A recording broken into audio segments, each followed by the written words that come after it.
tous, ici Geek de Bouquin de Geek et je vais vous présenter, alors on va dire une sorte de gamme de jeux de rôle de chez Age qui est, hop, la gamme à la fin du monde. Donc là vous avez la fin du monde, l'apocalypse zombie qui était le premier qu'ils ont sorti, suivi de la colère des dieux, donc la fin du monde, la colère des dieux, et le 2. Et le dernier qui est sorti en date, il y a 3-4 mois maintenant, qui est Invasion extraterrestre. Et comme le montre le marque-page, j'en suis à une bonne moitié de la lecture, mais je ne l'ai pas encore tout à fait terminé. Donc, de quoi va se composer ce jeu de rôle? Concrètement, ça va être des jeux de rôle, tous, qui se passent dans notre monde à l'heure actuelle, quoi. Ça pourrait se produire demain. D'ailleurs, en règle générale, on nous conseille de faire commencer la partie pendant une partie de jeu de rôle. C'est à peu près comme ça.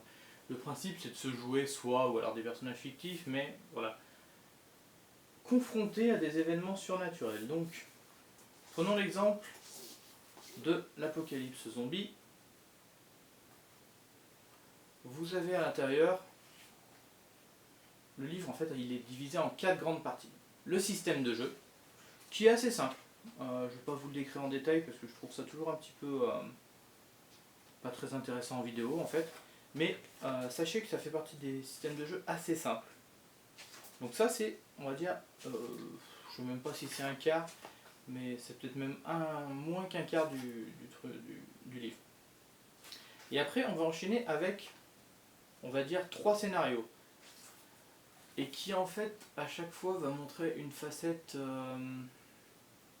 différente du zombie.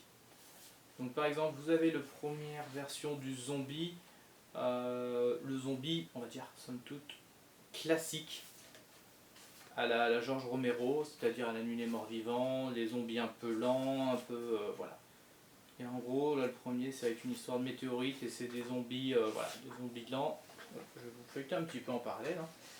Des zombies lents, bah d'ailleurs vous voyez, le centre commercial, les égouts, les choses classiques. Là on est sur du zombie classique. Donc à chaque fois on a le moment où vous commencez à jouer qui est le moment où les zombies débarquent en fait.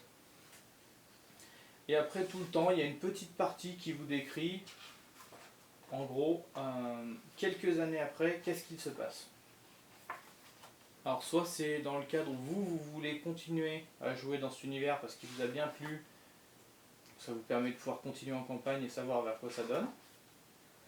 Le deuxième, si je me rappelle bien, ça fait un moment que je ne l'ai pas lu, mais on est plus sur des zombies à la 28 jours plus tard, c'est-à-dire des zombies un peu plus rapides, un peu plus costauds. Et le troisième, c'est plutôt des zombies, ça part d'une histoire un peu de vaudou, tout ça, enfin voilà.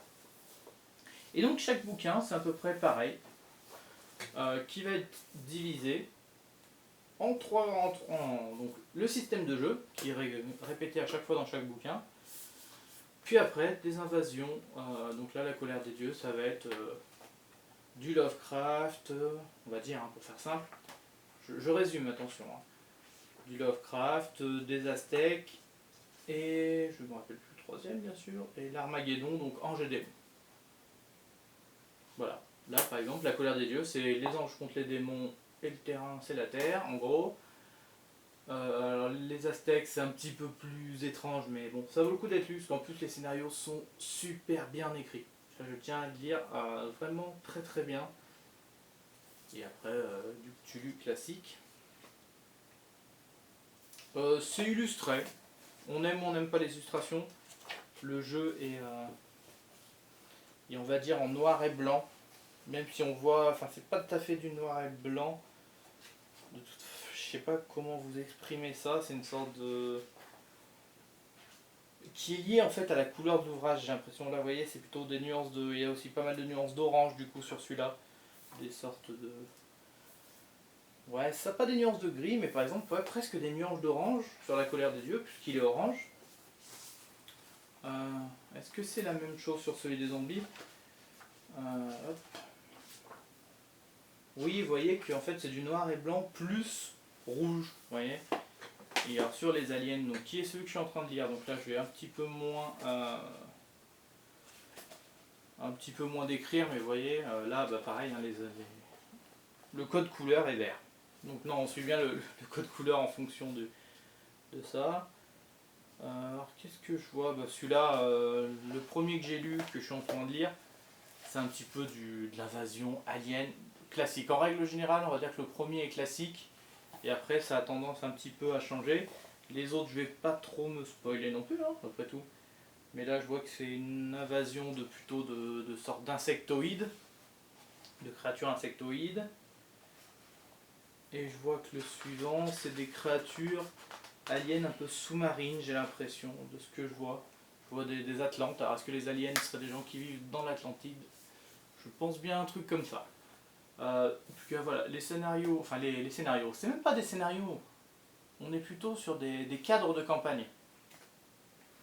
Vous pouvez vouloir les jouer très rapidement, vous pouvez les installer en campagne, faire des petites campagnes de 7-8 scénars, voire moins, où vous jouez que l'invasion et le début de la reconstruction. Vous pouvez aller plus loin dans la reconstruction, parce que vu que justement c'est décrit qu'est-ce qui se passe après, quelles sont les nouvelles problématiques suivant ce qui s'est passé. Donc voilà, c'est un peu des livres. Après, le seul truc entre guillemets, c'est que forcément il n'y a pas beaucoup de fluff, de background, tout ça, parce qu'en fait c'est notre monde, hein, c'est juste, bah voilà, là, pour les aliens, demain, paf, les aliens arrivent, point. Demain, une météore réveille les zombies. Donc le monde en lui-même n'est pas à décrire, on le connaît.